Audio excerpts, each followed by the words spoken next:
એક ગામમાં રામુ નામનો બહુ શરારતી છોકરો રહેતો. હંમેશા કંઈક ને કંઈક ઊટપટાંગ વિચારતો.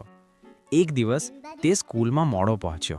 શિક્ષકે પૂછ્યું, રામુ, આજે ફરી મોડો કેમ? રામુએ ગંભીર ચહેરો કરી કહ્યું, સર, આજે તો હું વહેલો જ આવ્યો હતો, પણ રસ્તામાં મારા ચપ્પલને કોઈએ ઓવરટેક કરી લીધો. એને પકડવામાં સમય લાગી ગયો. બધા બાળકો હસી પડ્યા. શિક્ષક પણ હસ્યા વગર રહી શક્યા નહીં. બીજા દિવસે શિક્ષકે વિચાર્યું, આજે રામુને તો ચકાસવો જ પડશે. શિક્ષક બોલ્યા, રામુ, એ થી ઝેડ સુધી બોલ. રામુ તુરંત બોલ્યો, એ, બી, સી, ડી, ઈ, એફ, જી, જી, જી, જી, જી. શિક્ષક, એટલા બધા જી કેમ? રામુ, સર, ગઈકાલે તમે જ કહ્યું કે જી બોલ, જી બોલ, તો મેં જી જ બોલ્યું.